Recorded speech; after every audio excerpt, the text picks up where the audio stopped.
Now let's dive into scheduling.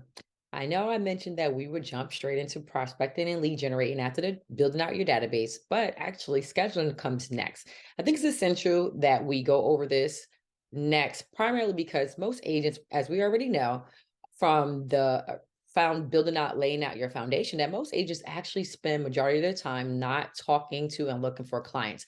They actually spend a lot of their times running errands. And as we know, that's a big no-no. Every business has a schedule, and it's important and essential that real estate agents start viewing their business, their real estate business, as a real and a true business, and also with a schedule. So, we're going to talk about the different ways to build out your schedule. We're actually going to follow up after the lead generation section and also the marketing activity section.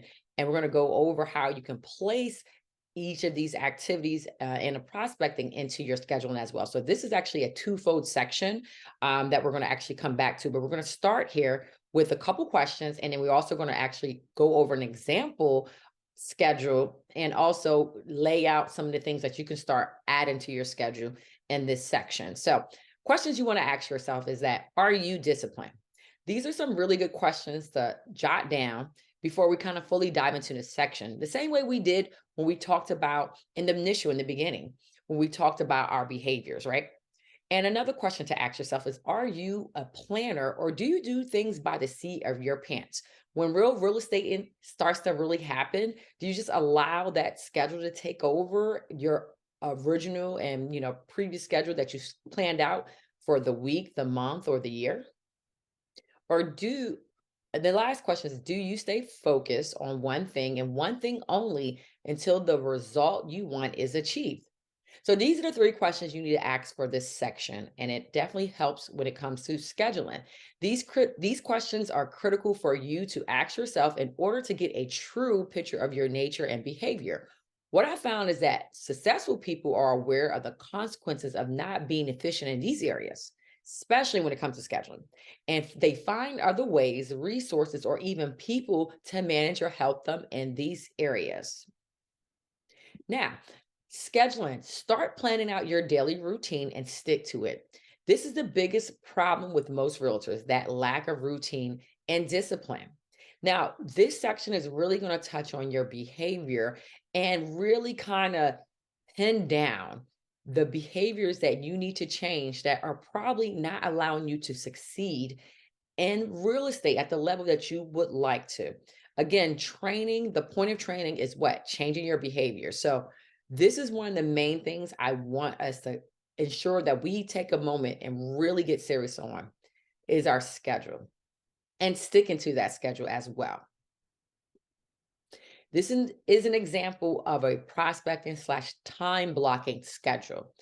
Hard work and discipline beats talent when talent doesn't work. We all have the same 24 hours, and how you use yours will determine your success in this business, in this industry. So, I have an example for you guys to download that you can kind of start pre filling in your schedule. Of course, feel free to tweak it, but this is ideally how you want to set it up. And we're going to talk about in the next section prospect and lead generate and how much time you should be setting every single day towards prospecting.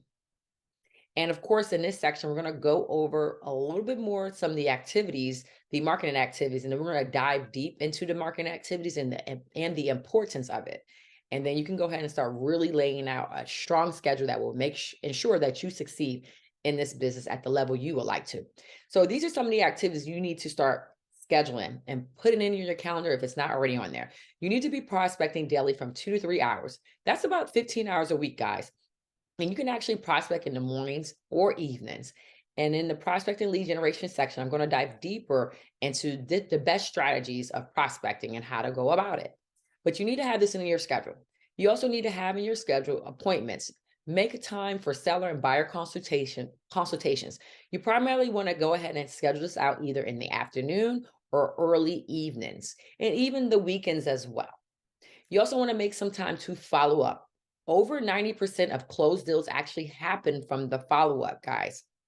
Now, a lot of agents don't know this, and I know that a lot of agents probably will actually change their business model or at least ensure that they schedule more time for follow up if they actually knew this percentage amount. And we're going to talk in the lead generation and prospecting section a little bit more about this, follow-up process and the importance and the times the best times to be following up with people. Monthly Popeyes is another thing you want to be scheduling to your A plus plus sphere, your clients, your SOI clients, your cheerleaders. You want to schedule this in. It's basically kind of like essentially like a follow-up, but more in person. So it's great ways to say hello and drop off reminders that you are still in the real estate business. And of course, you will love their referrals. Events, you need to be hosting events quarterly for your SOI and your database. You also should be scheduling some type of learning events as well, which is like monthly workshops for buyers and sellers. Handwritten notes, it's important to schedule that out and actually make that part of your daily routine and schedule as well. You can be sending out handwritten notes for holidays, birthdays, even thank yous and thinking of you. Especially when people send you referrals, that's a great way to truly stand out and show your appreciation is with thank you notes. And also thinking of you, especially being that a lot of mail that people receive is usually what bills. Lunch is another thing you definitely want to be scheduling out weekly for your A plus sphere and people that you want to be your A plus plus. And not just lunch, you can also schedule breakfast or dinner. Client parties, usually most mega agents, they may host one a year. I've seen some host about two a year. So it's really up to you, but you need to make this and add this towards to your schedule. And you need to plan this in advance in a year. And we're going to talk a little bit more deeper about all these individual activities during the marketing activities section. You also want to do some type of video. It's innovative and it's something unique and different that most agents aren't doing to provide value. So make sure it's valuable content as well. So you definitely want to schedule that out at least once a month. E-reports are great.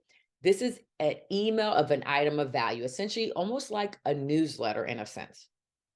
You want to also be emailing them about different events that's happening in your business and also just what's happening in the local real estate market as well.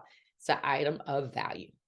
A mailer is a direct mail item of value. So essentially almost something similar, but you don't want to send the exact same information that you sent in your e-report monthly. You could send something different as a mailer. Make sure it's something valuable towards, your database, your SOI, your sphere of influence. And follow-up calls as well. You could schedule these calls. Again, this is a little bit different than the initial calls that I was talking about scheduling out, but you also want to schedule time after those e-reports and the mailers that are sent out to follow up and call people. So slightly a little bit different than checking in, which is what we talked about initially when we talked about scheduling. Those follow-up calls are just to check in and say hello and reminding people that you're in real estate. These follow-up calls is a little bit more behind your mailers and e-reports, just trying to, it's a way and a touch. It's just a way of reaching out. That's really what it is. But we'll talk about that deeper in the next section when we go over prospecting.